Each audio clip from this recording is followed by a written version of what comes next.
Today we're joined by Julia Tourianski, who's a self-described anarchist whose goal is to influence the denial of assumed power structures. She's a centerpiece of Brave the World, a popular YouTube channel covering anarchy and other exits from the system. Welcome to the show, Julia. Thanks for having me. So, all right, tell us what exactly is Brave the World? You summed it up pretty well. It's just anything that I find worthwhile exploring and delving into, and sometimes standing up in the name of or against. So, I don't know. In the past, I've attended like CPAC and have asked very anarchistic questions. That was fun. That was one of my first projects. I did the protests at Bilderberg. I've been following the Silk Road case and doing some, I guess, reporting, but more, I don't like to use the word reporting because I think journalists are blood-sucking scum. It's more of a moral support and ethical support in the name of free speech. So, yeah, I mean, I could go on, but I think that's good enough. So, Julia, where does the name Brave the World come from? Does it have an origin that means something to you? Yeah, so everyone knows Brave New World, right? So instead of a brave new world, instead of embracing a brave new world, we should brave the world and go in the opposite direction. Very cool. And I actually had a question about what you were speaking on a few moments ago. And it had to do with your protesting Bilderberg and also your hatred of journalists, because I think that there are awesome journalists and poor journalists like anything else. So why is it that it took journalists so long to even figure out that Bilderberg is a thing? Because, well, this is the kind of stages of the status quo that we get fed. So what you have first is complete denial. Right? They deny that something's happened completely. Once that becomes harder to do, they label you as conspiracy theorists and say, oh, it's an over-dramatization. Once that becomes apparent that it's not true again, they accept that the reality, and they accept that we know the reality, but they normalize it. So Bilderberg, oh, it's no big deal. It's just a meeting of powerful people and families and politicians and those companies that are in charge of manufacturing arms, meeting with potential presidents. No big deal. Oh, and nobody ever really knows when and where, and the list is secret, and they block off entire public streets and roads, but it's no big deal. Oh, and your taxes pay for it. No big deal. And your taxes also pay for their security. I believe the Copenhagen one cost over 100,000 euros just for security. And when I was there, I actually vined an endless stream of high protection armored vehicles coming in and out of Bilderberg, the hotel that they were doing it at. So. You still with us, Julia? Uh-huh. Okay, cool. It sounded like you trailed off there for a second. Yeah, I don't remember the question now. I went on a tangent. No, I may have answered it. Bilderberg tends to get anyone going on a tangent, myself included. So it's a fascinating thing. Right, and journalists. Yes. Right. So again, and journalism has taken, like, I've been saying this for a little while now. Journalism used to be a profession where it was okay to have a bias and an opinion. It was, in fact, encouraged. Now, to have a bias or an opinion is wrong. That's bad journalism. But the very fact that we deny that there's always a bias and then there's always an opinion when a journalist writes is more dishonest than having an outright bias. So when you have something like a very obvious conflict and you give both sides of the story, even though one is obviously in the wrong, I think that's morally reprehensible, and I think that it's dishonest because you're giving the same weight to something that might not deserve the same weight. So the entire concept of journalism has been bastardized to me, and I hate when I'm called a journalist. And even the journalists that are independent and in the libertarian and anarchist communities, I've learned to disrespect a lot of them as well, because I've personally experienced some very dishonest activity. So that's really interesting. There's behind, let's say, the Bilderbergs, right? There's like this core philosophy that it seems like you sort of centered a lot of your work around. Could you describe for our listeners sort of what is it about, bad actors in journalism, bad actors at the Bilderberg system that you're really getting at here philosophically? Well, what I understand, having a kind of motivational factor of gain, right? So, but it's become the sole purpose of people being a journalist. So you get even people that are supposed to be more morally honest and doing good, like people in the libertarian movement, that is the standard they claim to be on, non-aggression, they're not profit. But I keep seeing people solely focusing on clickbait, and recently something happened where there was a private letter that Ross Ulbricht sent to a very popular libertarian radio show, to an individual from that show, saying, "Thanks for supporting me, blah, blah, blah." And he said a few private things in the letter which were meant to be private. And they went and published it as a headline, saying, "The first public letter from Ross Ulbricht." That is incredibly inappropriate, and the things that were in the letter actually had the potential of hurting him because of the position he's in. His lawyers were very worried, and his mother asked the people directly to take it down, and they wouldn't take it down until Ross spent his call quota and his own money, which he has almost none left, to call them and ask them to take it down. So I'm seeing this dishonesty in the name of profit, even in our own community. And Ross has written, they are not the first people to get a letter from Ross. I know many people that have gotten letters from us, and they did not go ahead and publish it. I did not publish my letters on my blog from Ross because I assumed that they're private.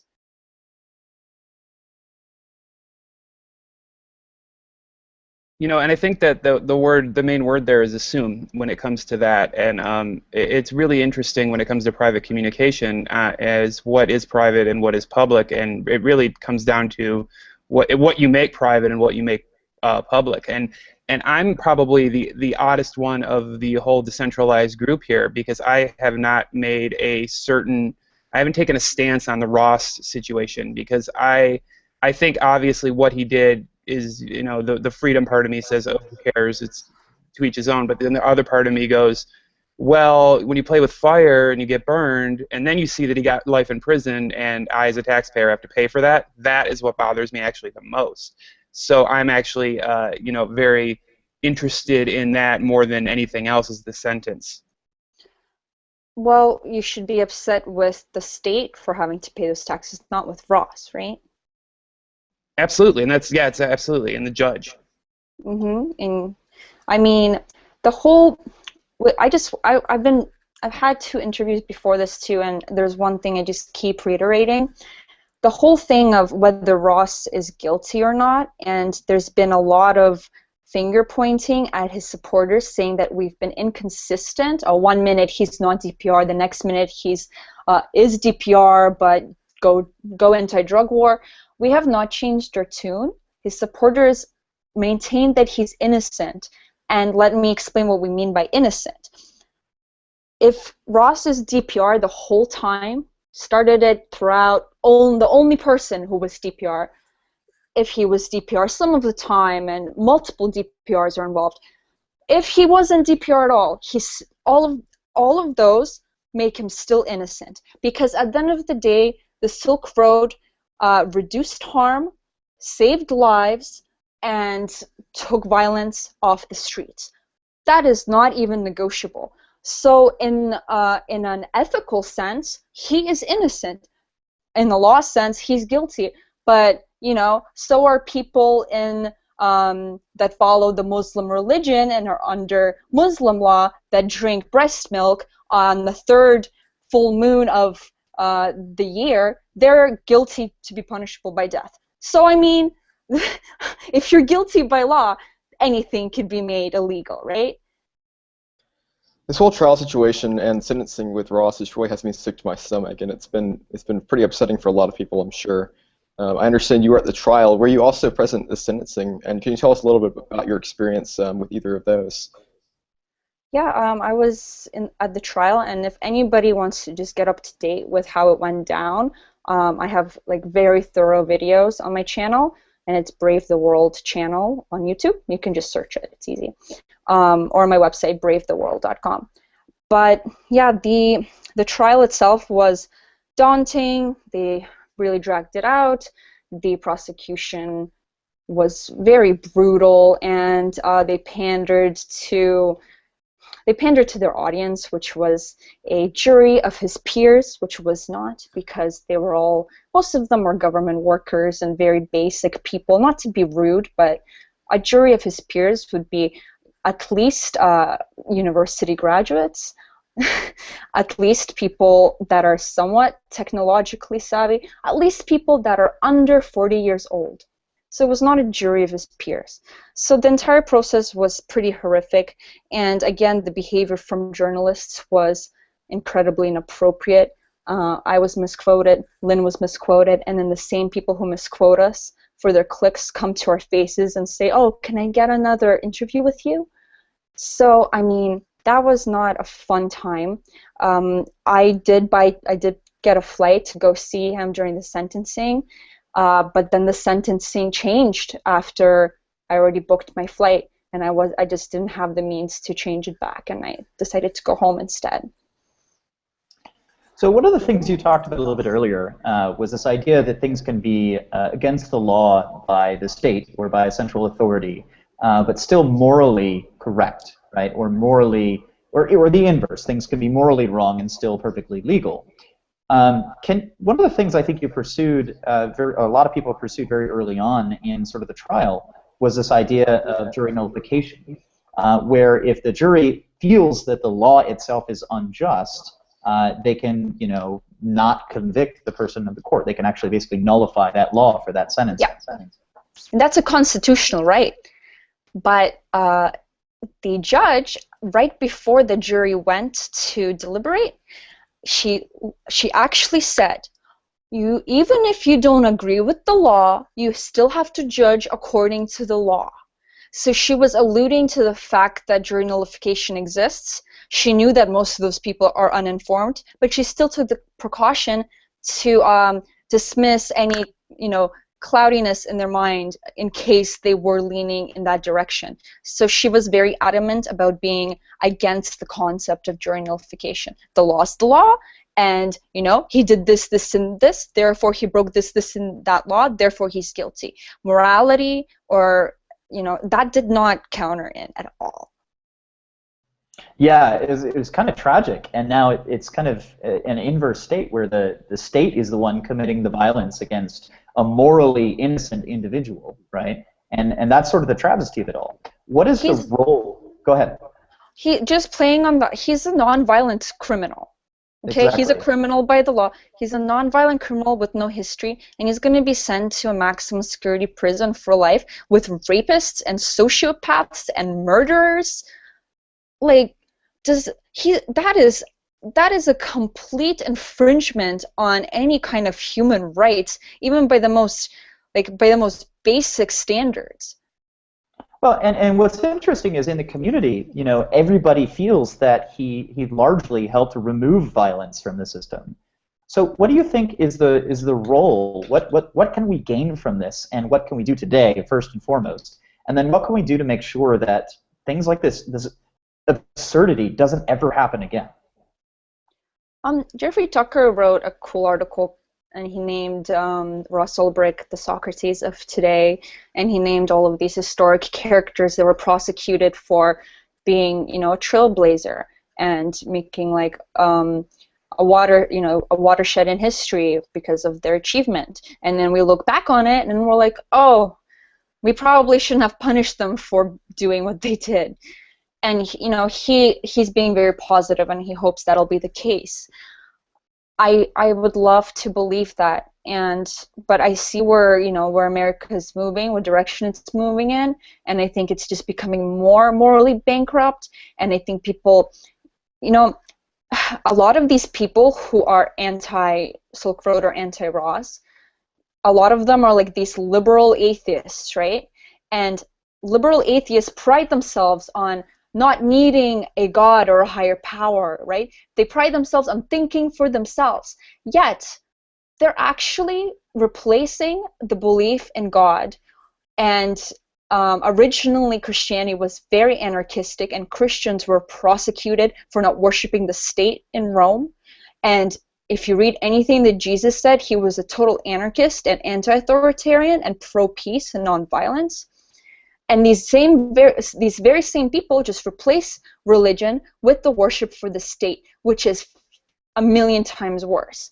And then they think that they're these progressive, forward-thinking individuals. And a lot of them should be anti-drug war, right? And a lot of them are anti-drug war. But no, it doesn't count for the Silk Road, because Ross made a profit, and profit is evil because they're all socialists.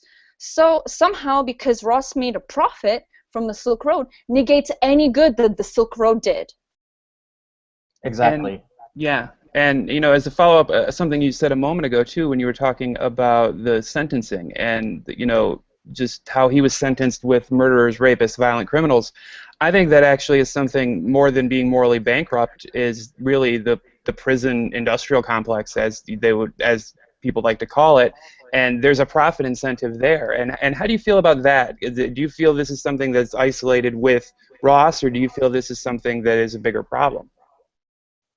Well, specific to Ross, he's being crucified to set an example. That's all. Like, I knew he was gonna get life. I didn't want to say, I try to have hope before it's completely, in stone. And I still have hope for the appeal process, because on paper there is so many brass hooks to hang an appeal on. But I think he was made an example of, and I think Judge Forrest's only job, because of her influence from Chuck Schumer, was to make an example of him.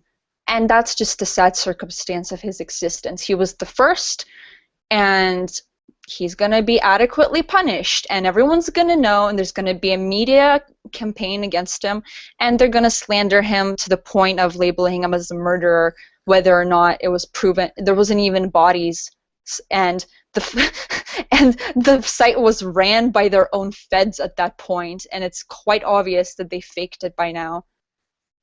Yeah, what I found so surreal was the difference in sentencing, right? So he's not only being 2 life sentences, and I think an additional 40 or 50 years, but he's also being held accountable for the entirety of the gross revenue of the platform. So for all of the dealers on the platform, he now owes a perpetual debt to the state to pay the state, not even victims, not even there were no victims. It was a victimless crime. Not even to go to drug prevention, right? Well, the government's a mafia, and he went and became independent, and they want their cut. That's all. They want their cut, and they're going to get it. And I think part of it, too, is they just always wanted their cut, and the only way to get it is to crucify Ross. I mean, you want to talk about the evils of money and profit? Government, number one. Okay, so let's talk a little bit about, is this a Western phenomenon? Is this limited to America? Is this limited to Western states? Or is this more of a global concern? What do you mean by this? Like the perversion of the justice? The violent aggression of the state against its citizens. I think America is one of the newer countries to do this. America used to be quite a free, independent, moral country, honor thy neighbor. America was very, there's a reason why it prospered so fast, because it was so free market and non-aggressive, and obviously they had the revolutions and the slavery, but the people's individual moral compass was quite strong, and you can't forget that the slavery went hand in hand with the state, right? As there's so many complex issues, but generally America, compared to the history of a lot of countries, America's a new country, was okay, and now it's like the worst of them all, obviously. But yeah, of course, as long as humans have existed, there have been states, and as long as states have existed, they have been violent. Look at Russia, look at China, look at Latin America. It's conquest and conquer, and look at England. Look at the history of England. And there, in terms of police state and ridiculous laws, they almost outdo America. It seems what's so compelling about Ross is that he's so much the opposite of that. I mean, even just looking at his persona publicly, his LinkedIn profile is still alive. You can look at it now and see, he wanted to make the world a freer place by giving people the opportunity to be free. I mean, that's very close to like what I hold as my ideal. So it's very hard to see someone like this, as you say, really being crucified. And I know you've been working very closely with his mother, Lynn, who's been obviously spreading this word and trying to free your son. What can maybe listeners who feel the same way do to support the family, to support the legal fund, whether monetarily or just through words of support? freeross.org, please donate, because the appeal process takes a year or more, and it's costing her a lot for the lawyer fees. Like, it's really, really expensive. Remember, the state has all the money in the world, and they do not. I'm doing a little project that people will still have time to contribute to if they like. I probably won't send it off till Friday, but I'm compiling a care package for him of screenshots of all the nice and supportive comments and articles that I've seen in his favor across the last few days. Because imagine being in this vacuum. How often do you guys go on Facebook or Twitter or whatever social media you go on, a day, to just to reassure yourself that you exist, and to have your social connections and to feel in contact with the world? Ross hasn't gotten to do that in over a year. And when there's a media brigade outside and he knows that he's being talked about and he can literally feel it, I mean, that must be a horrible feeling, to be so cut off from the world. So I want to give him a glimpse into how much support he's been getting.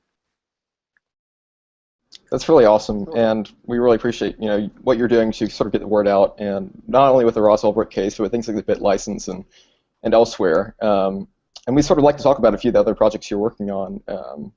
Sure. Just before, if anybody wants to add a comment or their experience, or I've been getting some experiences from people who bought pharmaceutical drugs that weren't available in America and have saved their families' lives and reduced suffering. They're really heartbreaking stories. So if anybody has anything like that, just tweet it at me at Brave the World, I know there's a comment section there, and you can link my website. They can email me through my website as well. Well, we'll be sure to include that link in our show notes. We definitely encourage anyone interested to do that. So we did kind of want to ask you, sort of going back and circling back around, how you really began all this activism in the first place. I know you sort of began with your first video at CPAC, probably about 2 years ago, I'm guessing. But sort of how did it come to this point for you? Now you're very much involved in a lot of these very high-profile cases. What attracted you to filmmaking and sort of drove you to take this style you do? So I had my Brave the World Twitter account for 6 months prior to doing anything on YouTube, and I would write for Mises Canada sparsely and go to the meetings, and I just got. People don't really read articles unless you get lucky and it goes really viral, or unless you're an amazing writer, and I'm decent, I'm not that great. So just I felt that I could reach people in a different way, and then I helped organize Liberty Now in Toronto, and I met some really cool people while I was there. And you know, I almost, one of them who like I greatly, I thought he accomplished quite a lot for his age, said something to me that I don't think he even meant to like encourage me or anything, but he said something so flippantly and matter-of-factly, like, oh, well, why don't you just do this? Like, it felt like I could just do that. Why not? And I had been thinking about it anyways. So I actually, at that point, already had my first script, which was my first video, which was a pro-gun video, and it's under a minute long, and it went really big. So I got really lucky with that because my first video that had me in it went really big. Prior to that, I had 2 videos that are like compilation videos, which I still really love. So if you get a chance to check out like my first 2 videos, that'd be really fun. But yeah, so that's how I did it. And I had a little bit of experience when I was like 16, 17 on YouTube. I was part of anyone a gamer here? Anyone played Half-Life? Yeah, so I was in the Escape for City 17 short video that was based on the Half-Life universe, and that went viral. It was the #1 video in all of North America for a week straight on YouTube. And so that almost like took my fear away from being online and on camera. So I guess all of those things combined, and here I am. That's awesome. It's always fun, like hearing people's backstories and like how they just have discovered these things. So moving into like some sort of defense mechanisms, right? So there's a lot of listeners out there who are aiming at solving problems, like Ross was, like some of the things that you talk about, right? What are some of the things we can do to protect ourselves moving forward to make sure that we don't succumb to the violence of the state? Well, I think art is not only a reflection of culture, it's a driver of culture. So that's very important. Technology is a very literal reaction to our environment and also driver into our future, which I'll leave it up to guys like you. Please use some decentralized innovations to, change the power structures of our future. That'd be awesome. I'll just keep being loud and promote things. You guys can actually do the hard work. So, I mean, those 2 things in combination, the art form plus the literal and technical, I think they can't exist to their full impact without each other. And art, when I say art, that includes writing and ideas and awareness, as much as I hate that term, but in the spreading of information that's not just dictated by our assumed power structures. So Julia, you also mentioned wanting to discuss a recent video of yours, and sort of as we wrap up the show here, maybe we can preview a little bit of what you're working on for our listeners. You recently made a video about Rojava, which is an autonomous region in northern Syria, Kurdistan, I believe. Can you tell us a little bit more about that and what attracted your interest to it? Yeah, for sure. I'm part of the unsystem mailing list, and there's been, people link things and talk about things a lot, and we were talking about Rojava for maybe like 6 months now, and people were sharing links and all this, and I just got into it and I looked at it, and it's, everyone always says, oh, give me an example of anarchism that works, haha, and it's hard unless you look back in history, right? But there it is. It's a very interesting combination of communalism, anarchism, and direct democracy. They have no state, they have no tax, they have very local, it's not governments, they have like local administrations for every street, so you can go, it's very, very local based, so any conflict you resolve with your neighbors first, and then it's delegated up, and at the top you have people, again, for every area, and it's 3 people, and each one of them has to be from a different ethnic background, and one of them at least has to be a female, so it's like very, very democratic in that sense, because the representation isn't skewed in any way, and for that region it's very important, because think of where this is happening. This is on the border of Turkey and Syria during a Islamic State attack, and these people are completely equal in gender and ethnicity and creed and religion and all of these things. It's insane for this area, right? And they're living peacefully amongst themselves, and they're the only boots on the ground against ISIS. And what is NATO doing? Nothing. They're not supporting them with aid. They're not giving them weapons. They're doing absolutely nothing because Turkey has labeled them as terrorists, because Turkey has a history of oppressing the Kurdish people to the point of not even giving them the recognition of a culture and not letting them have education in their own language or even naming their kids as, you know, after Kurdish names. So this is the petty crap that we're dealing with. Meanwhile, these people, there's like 2 million of them. It's 3 cantons. It's Rojava altogether, but it's 3 separate cantons that, you know, they go in between. They're actually, it's a complete feat in political and socio-economic organization. Okay, Julia, it seems like you're a total faucet of knowledge and wisdom and insight into the things that are going on here. Can you tell us where can people find more of you? Share your YouTube channel, your Twitter. What are those links, and where can people find you? bravetheworld.com, and from there you can find everything else that's me. Twitter is at bravetheworld, YouTube channel Brave the World channel. And what else? Facebook, I have a Facebook page. You can just search Brave the World on there. Yeah. Follow, okay, support. Great.